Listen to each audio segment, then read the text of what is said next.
it was unusual that the ball was hitting the ground more than usual today. And I think I'm going to take what you're going to so bad. say, but essentially, and Josh has talked about this, I think you're also trying some new stuff when you're at camp. You're getting used to some new personnel as well, but I think this gives you the flexibility and the availability to kind of try some new stuff, see if it works, see if it doesn't. I'm so proud of you. It's so tough for me to not talk.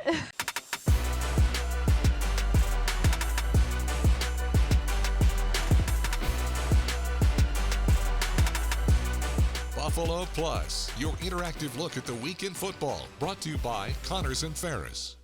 All right, welcome back to the Buffalo Plus channel, presented by Connors and Ferris. Mike Catalana, Dan Fetes, I am Jenna Cottrell. Please be sure to like, comment, subscribe, and share. Day 2 of Bills training camp here at Fisher. We're going to get into our pass catcher of the day, our new dude of the day. People were asking Not if we were nude. saying the word nude, which no. Nope. So new dude of the day.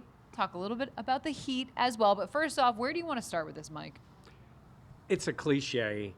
The defense is ahead of the offense at this time of the year. Yes. The Bills' defense is ahead of their offense at this time of the year. And they were ahead at this time last year and probably the previous 10 years before that. Yeah, when you watch them play, like you're looking for those plays. And we always joke about it. The crowd cheers for offensive plays. They just do. They cheer for running plays. Yeah, which is funny. It is the Ray season Davis, of 67-yarder. Yes. It was unbelievable. Untouched. Yeah. But you like seeing that. And then Yeah. you realize that they are doing that against your defense. But not that they don't get excited about big plays made. Like if Trey made a play when he did, or, Hairston. Hairston Yeah. as a rookie, they get excited about that. But I guess that's just when you're watching, you have to realize that when they ramp it up to this version of 11 on 11, the offense looks like they're having issues, but this won't last. Can you explain that to people, though, why that is at this point in the year? Like, it's so early on, why the defense would be able to be ahead of the offense? Well, the offense is trying new things. So it's new concepts. I mean, you don't have to explain it to me. I'm saying to the viewers. you had the look of fear in your eyes. Like, what is he talking about? No. It's not bread. Jenna understands this. And bread. Yeah. But yeah, it's the offense is obviously trying new things. It may be a certain day of, we're doing 3rd and long. So, okay, the defense has the advantage in some of these situations. So it's no need to panic. I will say, especially for the offense, Josh wasn't great today. Like, take it for what you will. We're not at the point by any means. We've been over it for a few years of where Mike covered quite a while of football where it was like, oh boy, this isn't good, and those kind of things. Yeah. It was unusual that the ball was hitting the ground more than usual today. And I think I'm going to Mike take wanted what to you're interrupt going to so bad. say, but essentially, and Josh has talked about this, I think you're also trying some new stuff when you're at camp. You're getting used to some new personnel as well, but I think this gives you the flexibility and the availability to kind of try some new stuff, see if it works, see if it doesn't, see what adjustments you need to make. Now, I think sometimes the results don't show on the field, but I do think that can be beneficial for using training camp for what the opportunity can be. I'm so proud of you. So, It's so tough for me to not talk. So a couple of things. I No, thought that you were gonna wasn't. pop a blood vessel. That just wasn't by what that. I was going to say. Okay. But that's fine. Oh, I thought it Two, was. I have been given some chores not to move, keep the mic up higher. So I was we're- doing all that, and then I was trying not to interrupt Jenna. I'm really proud of you. Good job, Points Mike. for me. Yeah. I think it's about timing. Offense is about timing. Yep. And they don't have their timing. Even with the guys they have worked together, defenses react and go. And those poor defensive players don't get to hit anybody like they really want to do, Yeah. unless you're Taron Johnson. Yes. Which he might hit somebody. But they have to do it in that way. And they know the limitations, too. So they're flying to the ball. It's not a finished play. And I think that's part of the reason why it looks that way. And then sometimes in coverage, like, it's about timing, and the defense can just react. And I think that's why they look better. Once the timing gets down for the offense, I think then you see them making more plays. Who was a defensive guy that kind of stood out to you today? I thought it kind of leads into my new dude of the day. Maxwell Harrison looks the part. And it's a very raw product right now. But what was I always saying leading into the draft and leading into free agency of like getting a guy that has the 101 mile per hour fastball. Like, I don't care about versatility. I don't need him to be all these things, but have something that can make up for other deficiencies. Maxwell Harrison is still very raw when it comes to technique and press coverages and some of these concepts that I'm sure he's trying to learn right now. But his speed makes up for so much. He was doing one-on-ones with Keon Coleman early on in the day. Keon had a pretty good release to get outside, had a step, and then Harrison was with him every step of the way after like the 2 steps that Keon had. It was that kind of moment where I go, man, he doesn't have to have perfect technique. It'd be great if he gets it, but he has the ability to make up for some of his flaws and some of his insufficiencies right now as a rookie with just pure speed. I think that's a really good point about having the skill to overcome sometimes when you don't have the technique. Yeah. When they go to that level where they will trust him is when the technique comes aboard, because NFL players will torture you if you're not right. I mean, it's just, and they get by on that speed and that ability, all different levels of football. Until this one. This is the part where it's like whoever you are going against is an NFL player. And 1%. That's another thing about the offenses and the defense. The defense kind of knows what they're doing. They're not scheming. They're not trying to get them into certain things. So they're trying to run the plays. We all know this from playing sports. Sometimes when you're scrimmaging with your own team, you kind of know what's coming. When you were playing baseball, you knew the pitcher. You saw him all the time. I think it's just a little bit of that. But to your point, yes, some of these guys have stepped up. Another guy I saw make a couple of plays today was DeMar Hamlin. And we know where he is in this mix. Trusted. I think you said it the other day. One of you two said about the floor, like him being that player, that they know what they've got there. I think DeMar's out there playing kind of free. He knows who he is, and I think he's on the roster. Exactly. He has the framework of knowing what's expected of him. Again, you do know where the floor is. You do know where the ceiling is, but I think that they're pretty close together, and I don't mean that in a negative way. I just mean that as he's someone that's comfortable and confident that he can just play and just react, as opposed to being like, where do I need to be? Where do I need to go? And everything that comes with that. And I don't want that to be misconstrued as saying like he's the floor player. I'm saying is they know what they have. They need better. They hope it's Cole Bishop or Forrest or whoever ends up being in another spot. But I saw him flash a little bit today, made a couple of plays, got a big reaction today too. Not only, Jenna, to your point too, is the defense is ahead of the offense that we've talked about. There's so many guys getting rotated in on every side. Like there is, it's tough for me, and I know we can't report totally all of it or who's lining up where, but like you can kind of know who's with the ones. But like there's safeties that are rotating in and out. Like you're seeing all of these guys go in and out. So it is kind of tough to kind of manage where everybody is, who's running with what teams, because this early in camp where we talk about the defenses ahead, they're just trying to see what they have with some of these guys before they start to narrow it down. Well, before the snap, you're like, who's where? Well, okay, that's the safeties, and then you're like, oh, who's at corner? Is it Trey? Is it Hairston? Is it who? Is it Christian Benford? They had a couple times where Dane Jackson was taking some snaps of the one, like all that stuff. It was weird seeing 23 going, and you're like, what? Oh yeah, it's Dane. Gets me every time with him because it's just such an iconic number for this group of Bills. The other thing I was going to say is the offense is mostly returning players, and I'm not saying that they are set in their positions, but there's a lot of guys fighting. If you went through the offense, we pretty much know. And yes, you have guys like Palmer who are in. You know, you don't know what they're going to get out of Elijah. You're fighting 3 through 5 for the wide receiver spots. Right. And the third tight end. Whereas on defense, I mean, we've talked about it. There's competition, real competition on the D-line, competition even to some extent at linebacker, but it's returning guys for the most part. But certainly in the corner position, backup corner position, safety position. So each time these guys get these reps and get these opportunities, I'm not saying the offense isn't playing hard. I just think it's a little different for Deion Dawkins to get himself ready for a season than a rookie or a new player. It's so funny because reading some of the comments and not to say I wasn't paying attention, but so many people said how great of a day one Christian Benford had. And I was talking to Matt Beauvais about it, and I was kind of like, I didn't even notice it. Like, I didn't expect it because I wasn't looking for it. It wasn't on your radar. Right. I'm watching Trey. I'm watching Harrison, all these things. And it's like, well, it's pretty nice. Hairston? Yeah. Okay. How many times have I said it wrong? Twice. Okay. That's okay. That's Hairston. okay. Working on it. Yeah. Enunciation is not yeah. our strong suit. So. Deion Walker, though. Nailed it. Well Yeah. done. Yeah. But that's the kind of things where it's like you're still trying to navigate through everything these early on in training camp, where Benford looked great yesterday, looked solid again today, but it's like Yeah. it's what it's expected. It's what's expected of Terrell Bernard. I'm not sitting there going like, oh, well, Terrell wasn't there on that play. Like, Yes. You have different expectations and viewpoints of each player. You grade training camp performances on a curve, and there's some Yeah. guys that are, they're going to be an A, and it's just what do they need to get to where they need to be in playing shape and feeling great, and other guys are like, let's see if they can make this roster. Yeah. Let's Yeah. see if they can make some nice plays.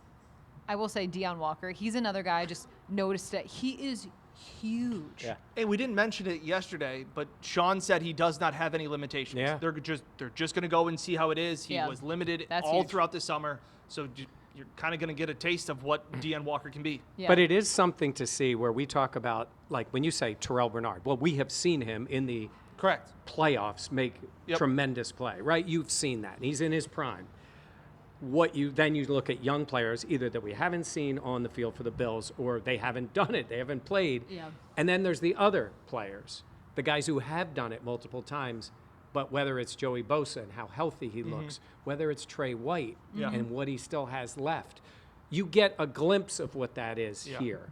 But it's the way you have to look at it legitimately and say, Trey knows how to get himself ready. The question will be at that point when everything ramps up and the pads come on, how does he look? How does Bosa look? How do Yeah. those guys look? Even though they have good histories in the league, Yeah. it's not about the history in this league. It's about the future, Yeah. the present and the future. So that's why I don't try to evaluate that too much now, because these guys still know how to physically get ready. You talk about the future. Today after practice, we got to hear from James Cook. Obviously, Cook reported to camp. He's been practicing. He's doing all the things. And you were one of the people that were there for his press conference. What kind of, if people don't want to listen to the full press conference, what are some of the cliff notes? I thought he was very candid today. At times, James is very quiet. We talk about how he's a very soft-spoken person, whether he scores 3 touchdowns in a game or doesn't have anything. Like, he's not a big talker with the media. He felt very comfortable and relaxed today talking to the media. The first question that was asked, I was going to ask it, but somebody beat me to it. I believe it was Ryan O'Halloran from the Buffalo News. Pretty much asked, why are you here? Like, why did you feel the need to participate? And he goes, it's my job.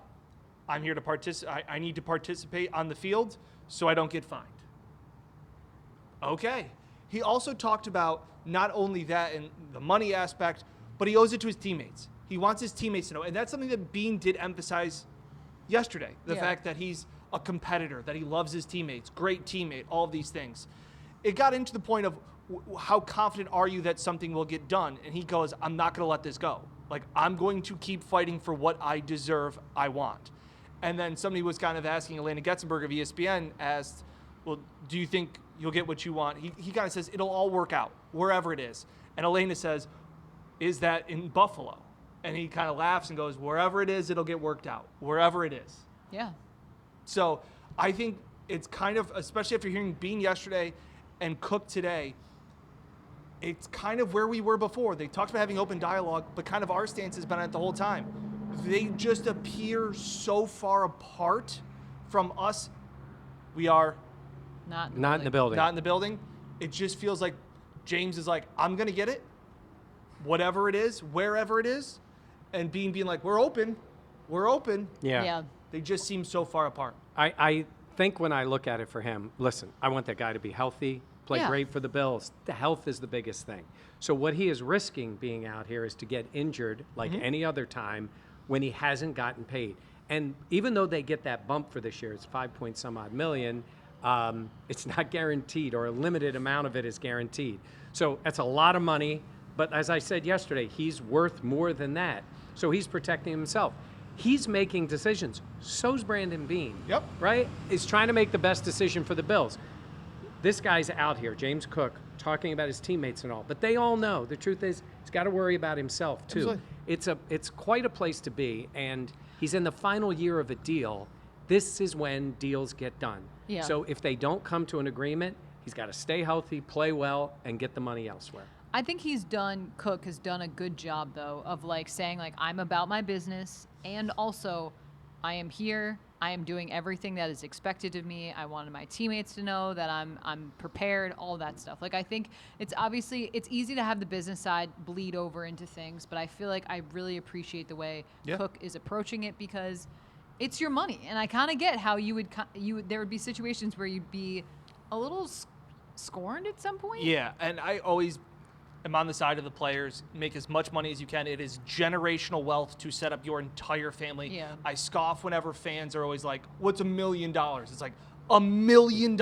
Like, why won't you come play for my team? It's only like, it's $1 million. Like, let's not act like every player may want to win a Super Bowl. Every player does want to get paid. And also, NFL careers are so short. Yep. It's like you have to maximize your leverage when you have it, and obviously James Cook does have a ton of leverage right now. Cook was asked where he thinks he is in the NFL running backs. He kind of pushed back at the reporter. He's like, "I don't know, where do you think I am?" And he's like, "I think I'm the best running back in the league." And he's like, "Okay." Like, that is, I've appreciated Cook's candidness, but he's also said, it's a business. I have no hard feelings. I have no beef. He said he loves Buffalo, loves Josh, he loves the fan base. He goes, "This is a great organization. They drafted me. They put faith in me." All of these things, it all makes sense. He was also asked if he regrets any of the social media posts he said. He goes, "Nope, I don't regret anything." Like, he feels very comfortable for what can be an uncomfortable situation. I thought it was hilarious when he said, "I like my money. That's why he showed up at minicamp." I think they're just so far apart. That's your general impression. That's from not being in the building. Yeah. It's funny you said, "I like my money." In a different way, that's what Brandon Beane is saying. Yeah. It's not his money. It's his cap space. It's his allocation of money for the roster. Yep. He is protecting that. He's right. If it was unlimited and Terry says sign the check, have at it. Yeah. He has a responsibility to the entire team. I would say to this point, this is exactly the way the Bills want it to go. And I just want it to be a positive for Cook, because it means a lot to the Bills and will mean a lot to him. And hats off to Cook again for talking. Yeah, Like, that's fair. how many times Honestly, was it that's fair. LaShawn McCoy didn't talk? Yeah. When it was all of this stuff like going on, and we'd go up to him and he'd walk through us like we were those beads in a door frame. You're like, Wait a What minute. are those called? Those beads. I know the- exactly what you're talking about. I don't know what they're I had called. that. I know you're going to be shocked. I had that on my room Of course growing you- up. of course yeah. you did. What does it say? The beads on a- 14-year-old Just Jenna remember all the loved times that. like, Shady, Okay. And All right. then he's come on our podcast. Yeah. So how great. about that? He is a Buffalo Plus guest. Mm-hmm. LaShawn McCoy. More offense. Pass catcher of the day. Who do you have? Curtis Samuel. had a nice Number one. afternoon. He made two. One went off his. It was actually the play that Tamar made, but went up 2 in the 11 on 11s. Really nice catches. It's that number one. I'm hanging on there. Dan, you weren't on this earlier pod. I think it was when you were on vacation. If it's a big year for him, I'm going to just say I called it early. So I'm combining 2 seasons. I said that's the way Dan would take credit for something. Oh, Is that good? Am I learning? That's pretty good, actually. You were so early on it. Like, it was Way before, ahead of everybody. Yeah. Insufferable. Yeah. Who's your pass catcher? Keon made 2 nice plays. Okay, Yeah. like I said, he got shut down by Maxwell Harrison, but I actually think that he was pretty open in the plays. I think the one Taylor Rapp fell down. The other one was just kind of a busted play. But I like the fact that at least he was making the plays when he was asked to in 11 on 11. Yeah, that's fair. I think mine would be Curtis Samuel as well. I just think he had a couple of nice catches today, and I feel like you just see him kind of feeling more and more comfortable, and that's what I want to see out of him. Obviously, this is not his first year in Buffalo, but the way the injuries sidelined him last year, he missed a lot of time. So for him to just get back to that rapport with Josh, go from there, and make some nice flashy catches, I'll take it. It's got to be strange for him.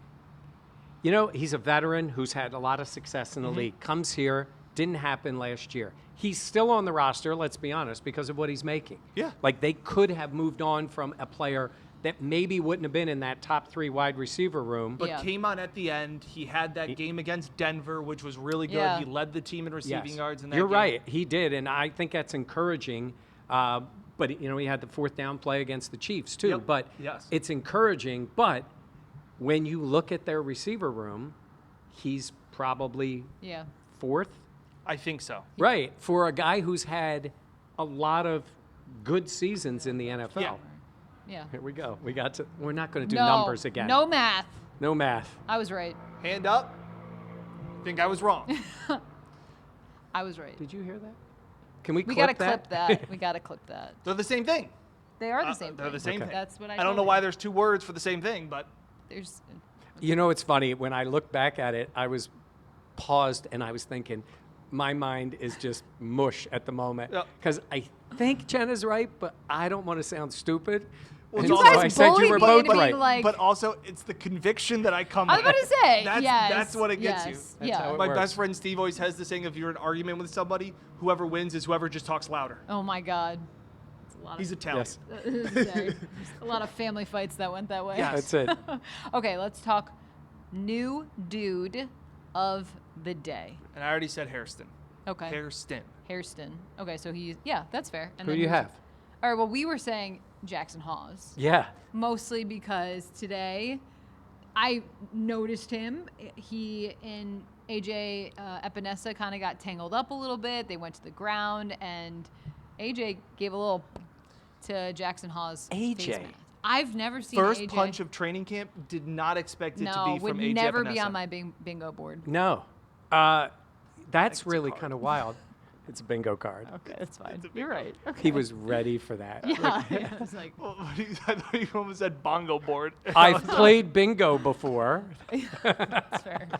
Okay, bingo card. You're Bingo right. card. Yes. Okay, anything else? No, I'm just And still. AJ, did he leave practice for a little bit? I did not see I that. thought somebody but was saying maybe. he left. Dorian practice. Williams did, and I don't know. I haven't heard anything yet. Some of it could be heat related. I didn't think it was that hot out there. Was it hot, Dan? It's very hot. Very hot. So I mentioned to Dan that He does I this all the said, time. I asked Dan, I said, you were out there shooting. I just, from my perspective of not shooting, Which, I didn't think it was as crazy hot as was predicted. full disclosure, the camera weighs how much? 20? 20-ish pounds. Yeah. That's why I don't carry it. 21.7. But still, it's heavy. It's on one shoulder. You have all like the microphones, all that stuff. Like it adds the weight. There's also the heat that Yeah. comes off of it. So, Yeah. Dan, I would never. Mike does this often. I don't think it was that cold down there on the field. Press box was Press toasted. box sometimes can get a little chilly. I'm not gonna lie. The press Jenna box brings some blankets. actually does get very cold, but that's besides the point. All right. Okay, we want to shout out some really nice people that came up to us to talk Buffalo Plus. You know how much we love that.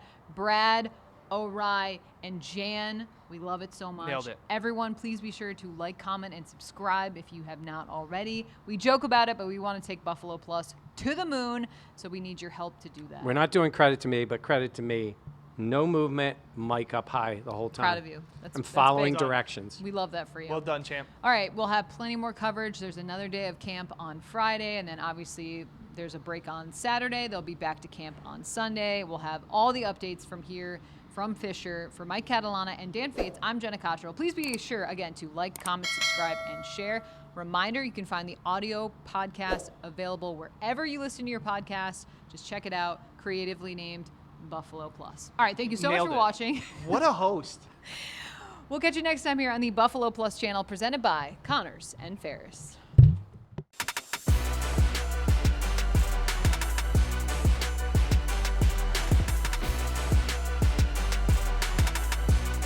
Buffalo Plus, your interactive look at the week in football, brought to you by Connors and Ferris.